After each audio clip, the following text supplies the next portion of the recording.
Hi there, and welcome to this remastered episode of Warhammer Inquires, the probable lore question series for the wide universe of Warhammer. Tired of lore channels being long-winded? Just need some quick dirty lore for something that caught your interest? New to the 40,000 or 30,000 space? Need a reminder or a simplified understanding? Then I am the man you need. And on this remastered episode, the audio is now fixed, hopefully, as well as 2K resolution, and it is captioned by hand. In English only, mind you, but if you need them, they are there for you. But before we start, if you want to view the original video, it is down in the description below. It will be unlisted, but accessible if you want to view history, though, it's a bit quiet. Very quiet. Lastly, this video is best enjoyed with headphones and in full screen. Big ask, but that's what I optimize my videos for. That extra length over, what do we have to cover on this remastered episode? The Meltagun, otherwise known as the Melter, a short-ranged anti-tank weapon that is much safer than its larger and blue sunball-spewing brother, the Plasma Gun, either fueled by superheated liquid or a miniature reactor within the weapon itself. Don't think about it too hard. GW is flip-flopping like a fish out of water on how this doohickey of a heat ray is supplied with ammunition. Regardless of that, how does a Meltagun work? Well, I spoiled it a bit, but it's a heat ray. How does it do this? Unstable, or stable, submolecular thermal agitation. If that string of words doesn't make any sense to you, fear not, it's why I'm here. I would like to draw your attention not to the submolecular portion, but rather the thermal agitation. That is one of our keys to understanding this weapon and its two consistent depictions. Heat, as part of our world and by extension Warhammer, can both be helpful and detrimental. Helpful in that it can prevent you from freezing, detrimental in that it is effective at killing and destroying things, also setting things ablaze. If you've gotten sick, then one of your body's defenses is to raise the temperature of your body in order to literally cook the invader alive. That, and given we are the dominant species, we also figured out that the temperature of a lot of things, both for scientific and violent reasons. Though we are mainly here for violence and cruelty, of course. The Melta isn't given the name Melter without reason. That's why we are talking heat dispersion and thermodynamics, baby. Didn't expect physics on a Warhammer lore video, now did you? It's not that complicated, don't fret. The key thing here you have to keep in mind with the Melta, and why it is an anti-armor weapon, and that reason to repeat myself, is heat. Most vehicles, power armor, and thick plates are made of plasteel. Now, plasteel by itself is not elaborated all too much in Warhammer as a whole. It's a fancy sci-fi term for a metal alloy, but for the sake of argument, let's assume it is the equivalent of steel. Now the key thing, or rather key things, are three terms you should keep in mind. Those are heat, force or energy, and melting point. Everything around you has energy. Look at your hand and clench it. Congrats, you just use energy to perform an action, and should you push an object, then you are exerting force upon said object. Kinetic force, or energy. Melting point is when a solid turns into a liquid. These three fundamentals for our argument will help you understand both depictions and, again, I am simplifying things for brevity's sake. I don't think you want to sit through a physics class. You'll want to know why I mention these things and why I consider them fundamentals. And here's where we get to our consistent depictions, the two of them that there are. The pressure blast and atomic blast, as I have named them. Now here's where the distinction of force and energy come into play. Pressure is mainly force. Yes, I know pressure is technically energy, let me explain. Whereas the atomic depiction is mainly energy. An unlikely hero comes to our rescue, and that is Dead Space. In specific, Dead Space 2, with two weapons, the Force Gun and Contact Beam. They will serve as our visual examples to try and help illustrate my point. You know about air pressure, I take it. You'll know about air pressure because you'll have at least heard of how to properly clean a computer being compressed air either via a can or an air compressor. At a certain strength, that air pressure can become quite strong. Strong enough to flay flesh or break bones. But the key thing here is, that's right, range. If you've used a can of compressed air or compressor, its effective force is very short in actual effect as it disperses over a wide area. A pressure hose, hereon referred to as a nozzle in specific, ejects, yes, very funny, focus. This nozzle is small and keeps the pressure focused, but as it exits, it naturally spreads outwards. With the force gun, it uses pressure to push away rocks and debris, and of course horrid flesh monstrosities. The key thing here is how the weapon itself functions by using that compressed air. It has two modes of fire, a cone blast and piercing beam. Stick with me here. The cone blast will click into your mind as the depiction Space Marine and Space Marine 2 does, and to some extension bolt gun.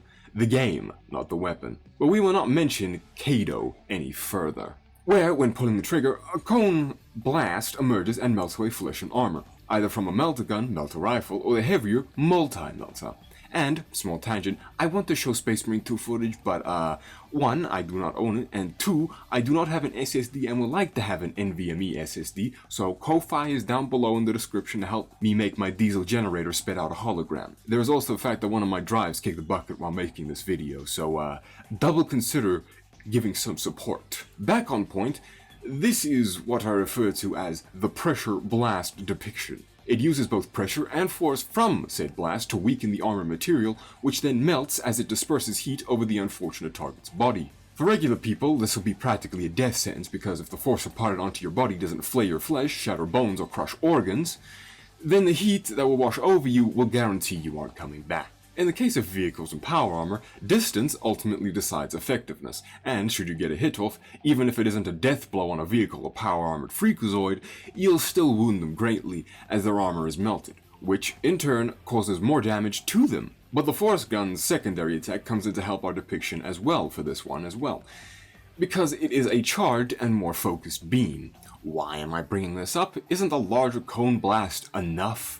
This is where I bring up precision, as although the melta's range is considered short, I feel this cone blast would fail against the bigger armored foes in vehicles. Here is where I draw attention to the nozzle of the Meltagun. Now this entire next line is fanon, well, most of this is fanon thinking based off of inferences and reading between the lines, so be warned. I believe that the nozzle can be adjusted to a certain extent and offer two modes of fire. The cone blast and then a more concentrated beam for heavier armor. One is more area of effect, whereas the other is single target, or to repeat myself, precise. Instead of the nozzle projecting the superheated gas or pressure over a wide area, it is constricted either by swapping out the nozzle or adjusting it similar to a fire selector on a firearm, and push out to which it'll then impact and punch with much more force. Not only is this forced pressure blast imparting more force onto the target, the heat in this instance would be more agitated as it seeks to spread out across the target's body, because heat will naturally spread to a colder source. Unfortunately for the target, said heat is far above normal temperatures and will melt away much more than just flesh. The force impact alone would probably blow a person apart and rip off limbs, and more than likely overpenetrate if the pressure is high enough. For my inference, that is, I believe it doesn't overpenetrate. But this theoretical of how it functions should help, and if not, then it's a cool idea to consider at the very least. Next we have, what I call, our atomic blast depiction. It's a lot simpler in fact. The gun just generates an excess of energy through some means. I say atomic because it catches people's attention, because, you know, nuclear reactor and all that, radiation. And through this, the gun unleashes that excess of energy before the weapon itself collapses, both with kinetic energy and heat. It's the same as pressure in a way, but the process of getting to the damaging shot is different. Observe the contact beam. But instead of only the immense kinetic force being, well, forced onto the unsuspected target, it will also impart heat alongside it, and it will spread out fast as it gravitates towards a colder source. Unfortunately for you, again, this colder source will quickly become overwhelmed far beyond survivable temperatures. Well, technically being over 200 degrees Celsius is cold when you impart 500 degrees of extra heat onto your body, so, you know. That was short, but you might be wondering how to identify these depictions, and this is where we get into you, my dear viewer, because despite how much effort I've done to explain the Meltagun, as best I can, that is, it is ultimately up to you to identify the depictions I've given here, or provide your own arguments, of course. The key thing, or rather, key words you should be on the lookout for are whir and whine. Whir is the gun charging, in quotation, and turning the liquid into a gas, to which it will then be ejected as the superheated pressure blast. If you want an example, then I suggest you listen to what an air compressor sounds like, because when that is turned on, it certainly whirs a lot.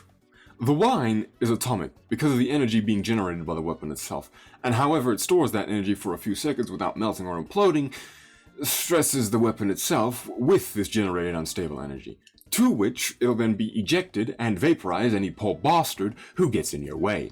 Though I think the atomic depiction would suffer a long downtime without a coolant because some heat will still be retained within the weapon itself. But, you might be asking, if you are familiar with other types of melta weapons, that is, what about the larger and bigger variants of the melta, such as on vehicles and even titans? Like everything in this Forsaken setting, the answer is simple, but opens up a whole heap of canned worms. And brother, I don't have enough fishing poles. I'm going to be honest, I did not account for these because it's finicky if they just work the same or favor one depiction more than they do the other, so I'll not really make a giant sweeping statement, instead I'll pose you an argument. Another one, that is. Energy generation is a funny thing, and if you are familiar, or not familiar with it, then this will make sense or it won't. But if you see a bigger version of the melta specifically for vehicles and titans, then assume it is the atomic depiction. As funny as it would be to have pressurized air being blasted by a small church-sized war walker, it flat out just wouldn't work with the amount of energy required, and given most of the bigger walkers have some form of reactor to an extent, stick around until we get to titans in the future, it only gets worse, I assure you. Also, this image from Warhammer Community has some kind of heat shield on it. I assume it's a heat shield, so I think that gives credence for a lot more energy being used and thus heat generated, which requires the presence of an external heat shield. Why use a melta, you might ask? Consistency, high damage, and of course, reliability. Its drawbacks, short range, and being put in the line of danger. A melta truly is a weapon for a hot-headed soldier, and can equally match their temperament for wanton violence. Its brother, the plasma gun, is a tougher one to use and please, and has a nasty habit of biting its user, but the melta, hard-working and doesn't complain all that much. The melta comes in many sizes, but the most familiar you'd be with the melta is the Meltagun, melta rifle, and multi-melta. The Meltagun and melta rifle fulfill the same role and functionally work the same, but just look different. The multi-melta is the heavier brother and was made perfect. There is some confusion here, funnily enough. You see, in older editions, the multi-melta, in name, mind you, was the same name used for the melta cannon on titans and some vehicles, and it still is to some extent. They have since been separated into two different melta-type weapons. But otherwise, you'll see the multi-melta as the heavy variety of the meltagun and rifle.